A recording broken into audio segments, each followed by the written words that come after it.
Welcome to Flourish. I'm Diane, Planidin, and you're in the right place if you're ready to create an inspired life. And we do so by working on our own personal development so we can be strong role models for those we love and mentor, and strong for our own mental well-being and discovering what makes us humans tick. So it's week 10 in my Queen's University Psych-100 journey. Let's get started. The next two chapters are all about psychopathology. So here's the history of mental illness. This module is divided into three parts. The first is a brief introduction to various criteria we use to define or distinguish between normality and abnormality. The second largest part is a history of mental illness from the Stone Age to the 20th century, with special emphasis on the recurrence of three causal explanations for mental illness: supernatural, somatogenetic, and psychogenic factors. This part briefly touches upon trephination, the Greek theory of hysteria, within the context of the four bodily humors: witch hunts, asylums, moral treatment, mesmerism, catharsis, the mental hygiene movement, deinstitutionalization, community mental health services, and managed care. The third part concludes with a brief description of the issue of diagnosis. Learning objectives to keep in the back of your mind as you listen or read along on YouTube. Identify what the criteria used to distinguish normality from abnormality are. Understand the difference among the three main etiological theories of mental illness. Describe specific beliefs or events in history that exemplify each of these etiological theories. Explain the difference in treatment facilities for the mentally ill. Describe the features of the moral treatment approach used. Describe the reform efforts of Dixon Beers and the outcomes of their work. And describe Kraepelin's classification of mental illness and the current DSM system. As mentioned, I am a student, not a teacher, and I'm simply sharing my learning journey with you. And man, this is fascinating. History of mental illness. References to mental illness can be found throughout history. The evolution of mental illness, however, has not been linear or progressive, but rather cyclical. Whether a behavior is considered normal or abnormal depends on the context surrounding the behavior, and thus changes as a function of a particular time and culture. In the past, uncommon behavior or behavior that was deviated from the sociocultural norms and expectations of a specific culture and period has been used as a way to silence or control certain individuals or groups. As a result, a less cultural relativist view of abnormal behavior has focused instead on whether behavior poses a threat to oneself or other, or causes so much pain and suffering that it interferes with one's work responsibilities or with one's relationships with family and friends. Throughout history, there have been three general theories of the etiology of mental illness: supernatural, somatogenetic, and psychogenic. Supernatural theories attribute mental illness to possession by evil or demonic spirits, displeasure of gods, eclipses, planetary gravitation, curses, and sins. Somatogenic theories identify disturbances in physical functioning resulting from either illnesses, genetic inheritance, or brain damage or imbalance. Psychogenic theories focus on traumatic or stressful experiences, maladaptive learned associations, and cognitions or distorted perceptions. Etiological theories of mental illness determine the care and treatment mentally ill individuals receive.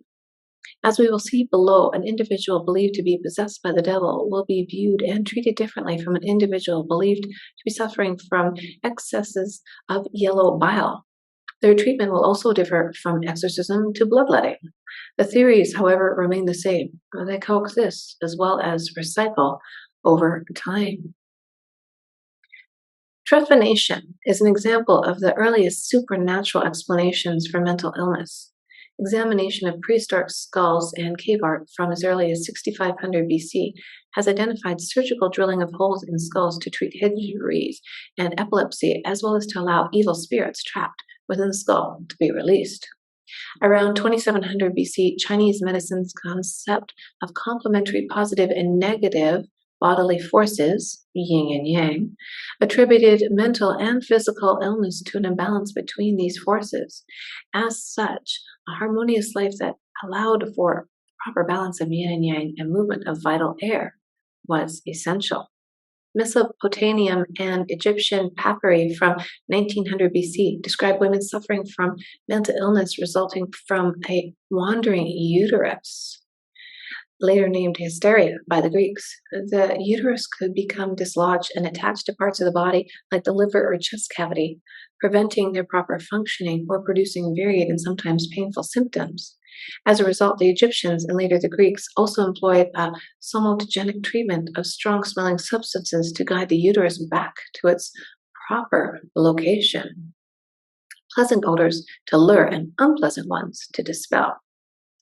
Throughout classical antiquity, we see return to supernatural theories of demonic possession or godly displeasure to account for abnormal behavior that was beyond the person's control. Temple attendance with religious healing ceremonies and incantations to the gods were employed to assist in the healing process. Hebrews saw madness as punishment from God, so treatment consisted of confessing sins and repenting. Physicians were also believed to be able to comfort and cure madness, however. Greek physicians rejected supernatural explanations of mental disorders. It was around 400 BC that Hippocrates attempted to separate superstition and religion from medicine by systematizing the belief that deficiency in, or especially in excess of, one of the four essential bodily fluids, blood, yellow bile, black bile, and phlegm, was responsible for physical and mental illness. For example, someone who was too temperamental suffered from too much blood, and thus bloodletting would be necessary treatment. Hippocrates has classified mental illness into one of four categories: epilepsy, mania, melancholia, and brain fever. And like other prominent physicians and philosophers of his time, he did not believe mental illness was shameful or that mentally ill individuals should be held accountable for their behavior. Mentally ill individuals were cared for at home by family members, and the state shared no responsibility for their care. Humorism remained a recurrent somnogenic theory up until the 19th century. While Greek physician Galen rejected the notion of a uterus having an animistic soul, he agreed with the notion that an imbalance of the four bodily fluids could cause mental illness. He also opened the door for psychogenic explanations for mental illness, however, by allowing for the experience of a psychological stress as a potential cause of abnormality. Galen's psychogenic theory were ignored for centuries. However, as physicians attributed mental illness to physical causes throughout most of the millennium. By the late Middle Ages, economic and political turmoil threatened the power of the Roman Catholic Church. Between the 11th and 15th centuries, supernatural theories of mental disorders again dominated Europe, fueled by natural disasters like plagues and famines that lay people interpreted as brought about by the devil. Superstition, astrology, and alchemy took hold, and common treatments included prayer rites, relic touching, confessions, and atonement. Beginning in the 13th century, the mentally ill, especially women, began to be persecuted as witches who were possessed. At the height of the witch hunts during the 15th through 17th centuries, with the Protestant Reformation having plunged Europe into religious strife, two Dominican monks wrote the Malleus Maleficarum as the ultimate manual to guide witch hunts. Johann Weyer and Reginald Scott tried to convince people in the mid to late 16th century that accused witches were actually women with mental illnesses, and that mental illness was not due to demonic possession, but to faulty metabolism and disease. But the Church's Inquisition banned both of their writings. Witch hunting did not decline until the 17th and 18th centuries, after more than 100,000 presumed witches had been burned at the stake. Modern treatments of mental illnesses are most associated with the establishment of hospitals and asylums beginning in the 16th century. Such institutions' mission was to house and confine the mentally ill, the poor, the homeless, the unemployed, and the criminal. War and economic depression produced vast numbers of undesirables, and these were separated from society and sent to these institutions. Two of the most well-known institutions, St. Mary of Bethlehem in London, known as Bedlam, and the Hospital General of Paris, which included La Salpêtrière, Le Petit, and La Bicêtre, began housing mentally ill patients in the mid-16th and 17th centuries. As confinement laws focused on protecting the public from mentally ill, governments became responsible for housing and feeding undesirables in exchange for their personal liberty. Most inmates were institutionalized against their will, lived in filth and chained to walls, and were commonly exhibited to the public for a fee. Mental illness was nonetheless viewed somatogenically, so treatments were similar to those for physical illnesses, purges, bleedings, and emetics. While inhumane by today's standards, the view of insanity at the time likened the mentally ill to animals who did not have the capacity to reason, could not control themselves, were capable of violence without provocation, did not have the same physical sensitivity to pain or temperature, and could live in miserable conditions without complaint. As such, instilling fear was believed to be the best way to restore a disordered mind to reason. By the 18th century, protests rose over the conditions under which the mentally ill lived, and the 18th and 19th centuries saw the growth of more humanitarian views of mental illness. In 1785, Italian physician Vincenzo Chargari removed the chains of patients at his St. Boniface Hospital in Florence, Italy, and encouraged good hygiene and recreation and occupational training. More well-known French physician Philippe Pinel and former patient Jean-Baptiste Poussin created a traitement moral at La Bicêtre and the Salpêtrière in 1793 and 1795 that also included unshackling patients, moving them to well-aired, well-lit rooms, and encouraging purposeful activity and freedom to move about the grounds. In England, humanitarian reforms rose from religious concerns.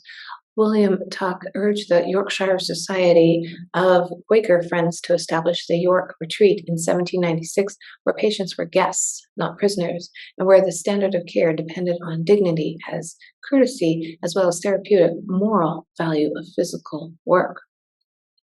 While American had asylums for the mentally ill, such as the Pennsylvania Hospital in Philadelphia and the Williamsburg Hospital, established in 1756 and 1773, the somatogenetic theory of mental illness of the time, promoted especially by the father of American psychiatry, Benjamin Rush, had led to treatments such as bloodletting, gyrators, and tranquilizer chairs. When Tuke York's retreat became the model for half of the new private asylums established in the United States. However, psychogenic treatments such as compassionate care and physical labor became the hallmarks of the new American asylums, such as the Friends Asylum in Frankfort, Pennsylvania, and Bloomingdale Asylum in New York, established in 1817 and 1821. They have a picture here of Dorothy Dix, who worked to change the negative perceptions of people with mental illness and help create institutions where they could receive compassionate care. Moral treatment had to be abandoned in America in the second half of the 19th century, however, when these asylums became overcrowded and custodial in nature and could no longer provide the space nor attention necessary. When retired schoolteacher Dorothy Dix discovered the negligence that resulted from such conditions, she advocated for the establishment of state hospitals. Between 1840 and 1880, she helped establish over 30 mental institutions in the United States and Canada. By the late 19th century, moral treatment had given way to the mental hygiene movement, founded by former patient Clifford Beers, with the publication of his 1908 memoir, A Mind That Found Itself. Writing on Pasteur's breakthrough germ theory of the 1860s and 1870s, and especially on the early 20th century discoveries of vaccines for cholera, syphilis, and typhus, the mental hygiene movement reverted to a somatogenetic theory of mental illness.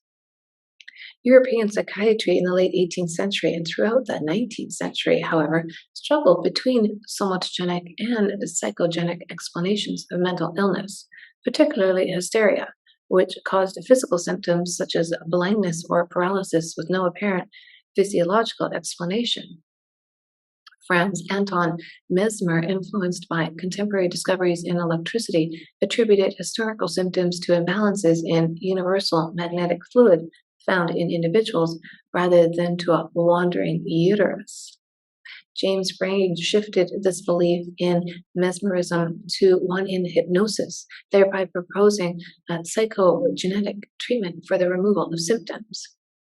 At the time, famed Salpêtrière hospital neurologist Jean-Martin Charcot and Ambroise Auguste Lebeault and Paul Berman of the Nancy School in France were engaged in a bitter etiological battle over hysteria, with Charcot maintaining that hypnotic suggestibility underlying hysteria was a neurological condition, while Lebeault and Bernheim believed it to be general trait that varied in the population.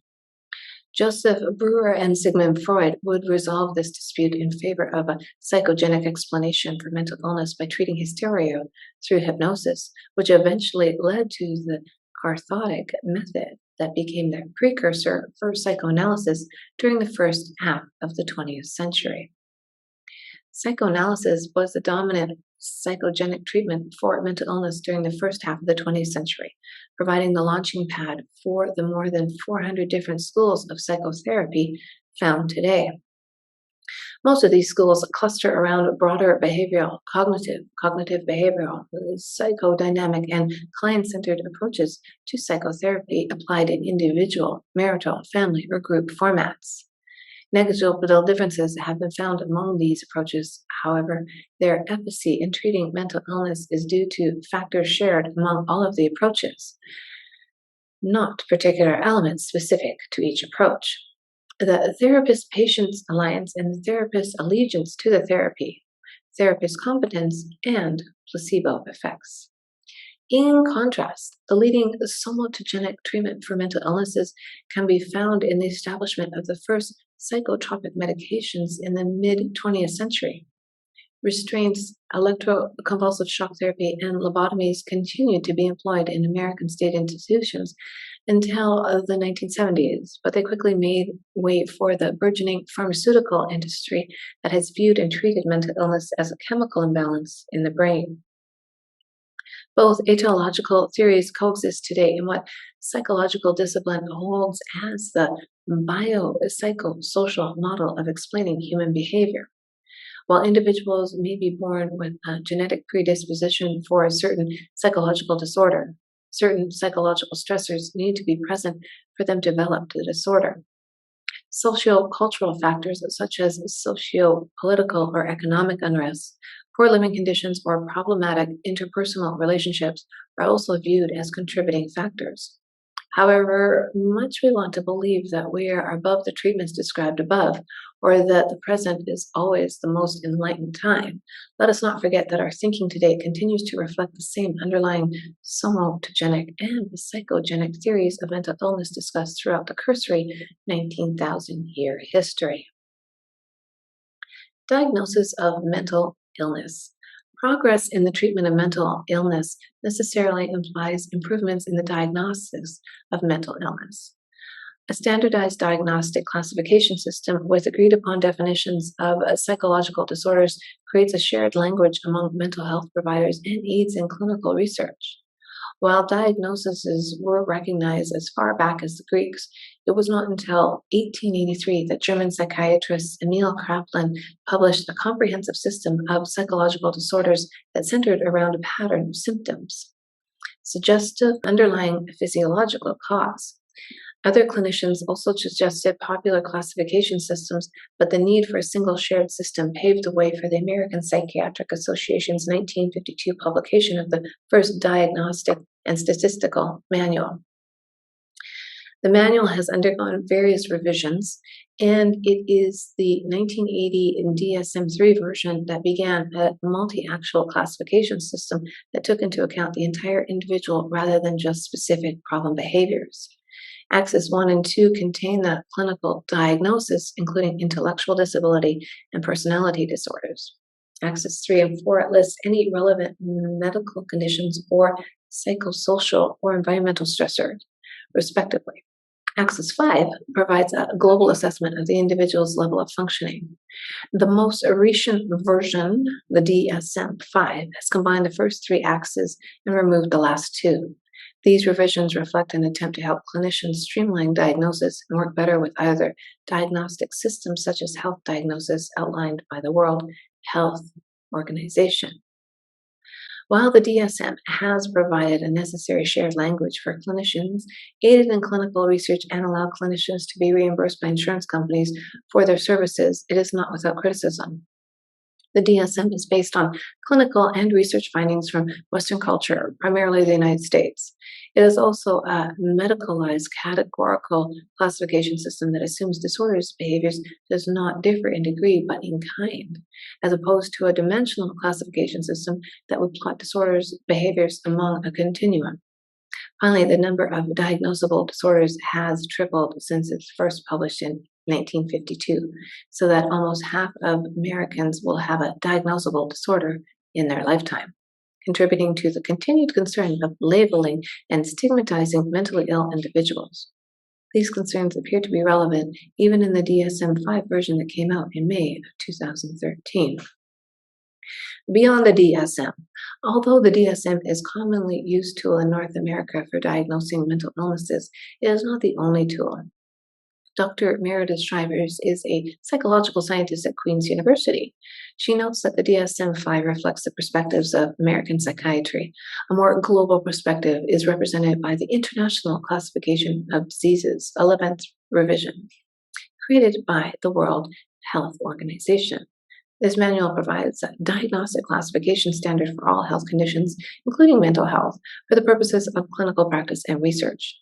There are some differences between the DSM-5 and ICD-11. For example, gender incongruence, that is a discordance between experienced gender and the assigned sex, is not listed as a mental disorder in ICD-11, but a condition related to sexual health. In the DSM-5, this phenomenon is termed gender dysphoria and considered a mental disorder. Well, I'm sure I'm glad things have changed over time through history on how mental disorders are actually treated. Wowzer. Well, if you like the show, share it with somebody you know, and maybe give us a comment, a subscribe, a thumbs up. Share some positive vibes, put it out there in the universe. Because, when we all work on our mental health and we can identify things that, hey, might not be a problem or indeed are, it helps us live a more positive life rather than looking upon things in a negative attribute. And when you can share a positive vibe, when you have an outlook of a positive vibe and understand throughout history how far we've come, you can live a more inspired life.